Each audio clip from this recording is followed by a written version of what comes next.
I swear, it's like someone or something doesn't want me to get this video done. My lav mic's not working, my camera's not working, my tripod isn't working, so we're stuck like this. No-life nerd who's never gotten pussy before in his entire life. Folks, you're gonna have to bear with me. I know this is a bit different than the established format for this kind of video, and by established format, I mean what it was like the previous video, but I'm working with what I have. Ever since Elden Ring came out last month, I know we've all seen people talking about the whole discourse about difficulty in games and should FromSoft games be more accessible, should they be easier, but screw that, I'm not talking about Elden Ring, I'm talking about Knack. Because why not?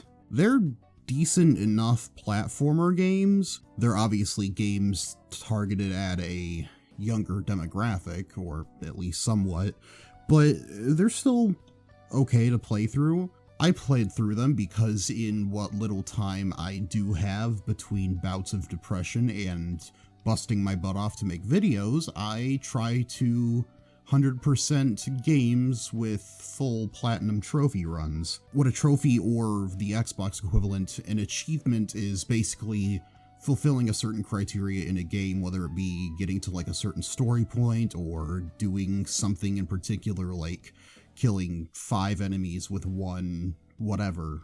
But after finishing Knack 1 and 2, it got me thinking about how challenging the trophies for those games actually were, and the almost artificial difficulty that they present towards 100%ing the game.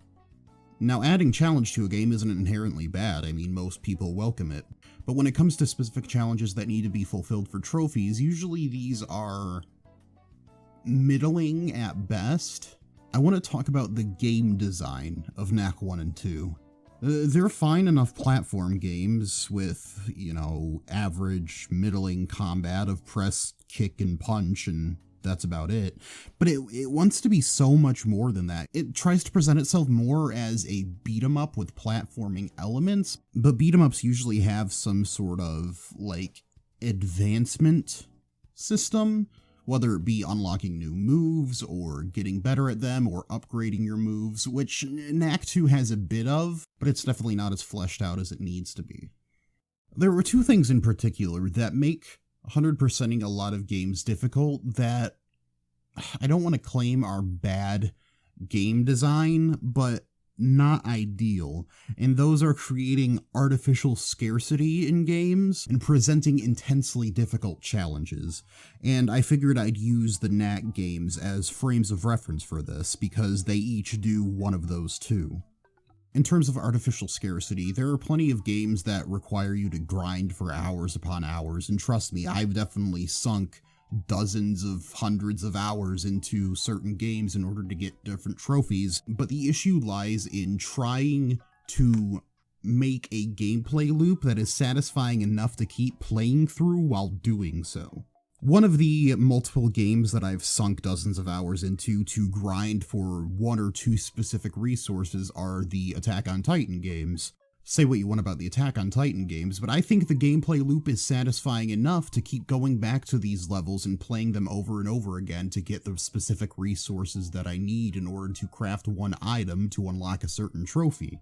Compare that to Knack with the same slow-paced beat-em-up / platforming levels over and over again, where there's no way to skip, there's no way to speed yourself up, you're stuck at the pace the game wants you to go. And that would be fine, it is fine for a lot of games, but one of the issues is when it comes to finally collecting the items that you're searching for. See, throughout the first Knack game, there are a total of, I want to say, 68 chests throughout the, 13 or 14 different chapters of the game, and rather than having a set item that is contained within each chest, they act as a sort of loot box where they will drop whatever item at random. Now, this could be okay if you go through the entire game, collect all 68, and then, you know, you got everything you need, right? Well, there's like 100 collectible items between the different relics and gadget items that you need. So even if you do collect all 68 throughout the game, you're still only a little over halfway through earning all the collectibles.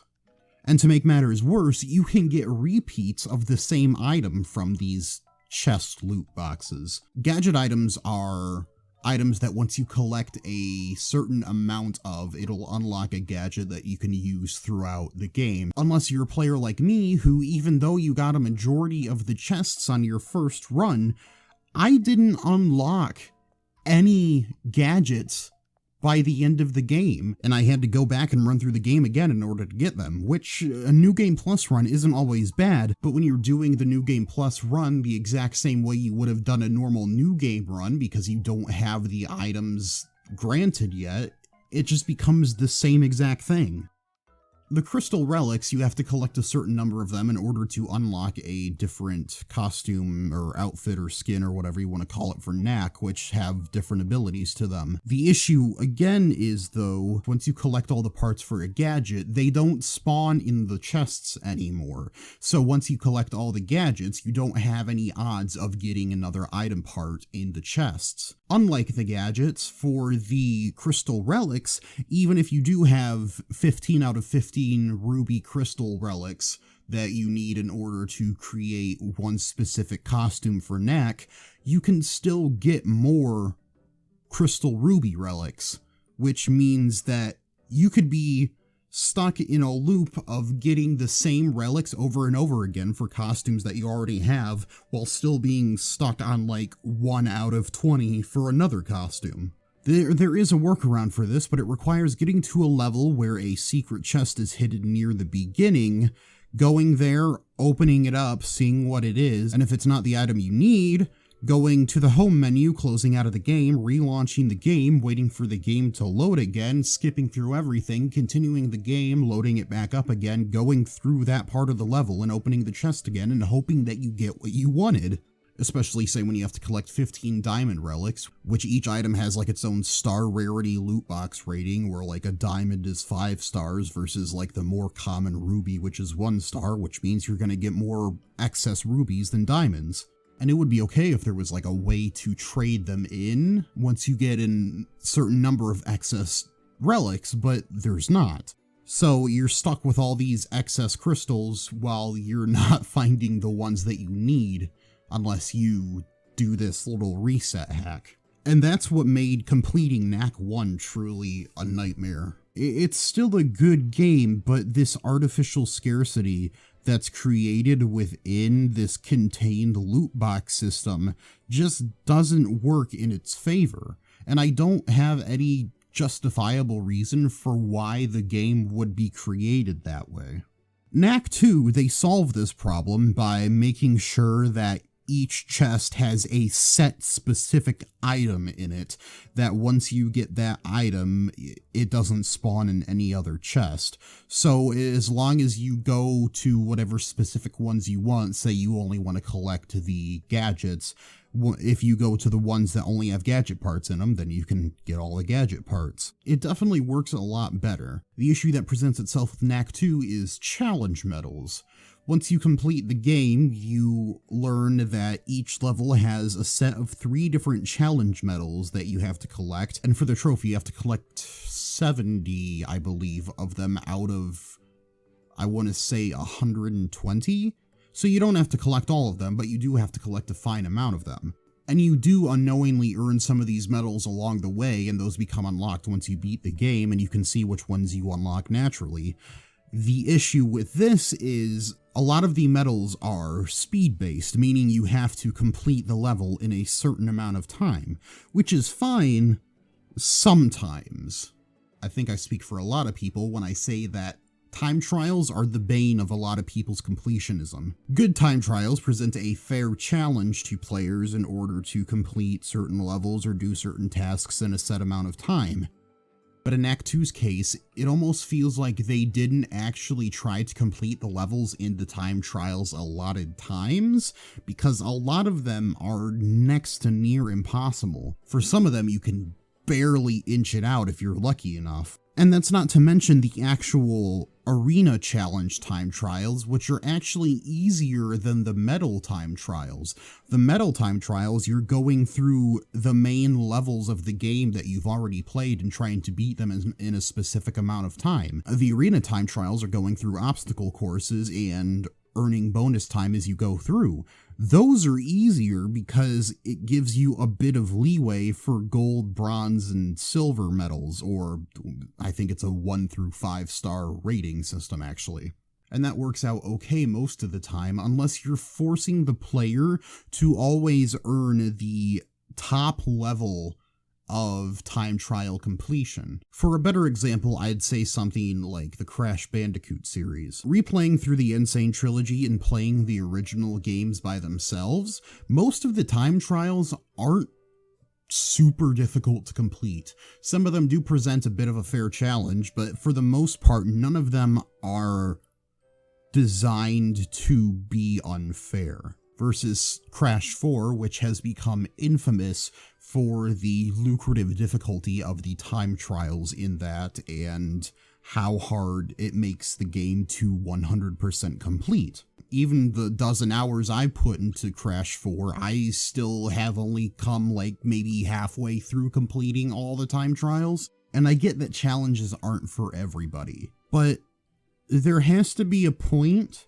where you stop and think about the challenges being presented and how accessible they really are. For certain games, it's fine. Make them as hard as you want for people that are ready to hone their skills. But for other, casual games like Knack, it's like, what's the point of making it this hard? Nobody in their right mind is going to spend dozens of hours getting everything frame perfect in Knack just to beat every single time trial. Well, probably nobody except me.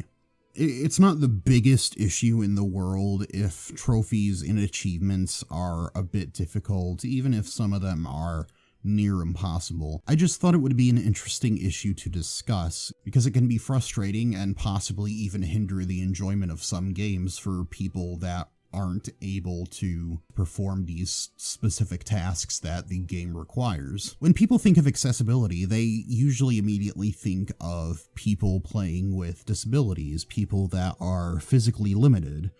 And that's true, but accessibility can extend to everybody, really. Not everybody's going to be good as a specific person at a certain game, and that's fine, but you don't want it to necessarily hinder their enjoyment of the experience any more or any less as they try to get the most out of their enjoyment of the game. Thanks for sticking it out this far if you've made it to the end of the video. Again, sorry if I sounded completely insane and like I was just rambling the whole time. I was originally supposed to record this on camera, and the mic I was supposed to use for it wasn't working. I didn't want to do it in a format like this, but I didn't really have any other choice in order to get a video out this week. I'm still working on a larger video that'll hopefully come out in the next 2 weeks, but I wanted to get something like this out in the meantime in order to have some sort of content go up on the channel. Like I said, if you made it this far, thank you for putting up with me. If you're new to the channel, why don't you leave a comment maybe and subscribe and leave a like. It helps out a lot and lets me know if I should do things like continue this format or ditch it and go for something else. I think that's about it for the time being, so thanks.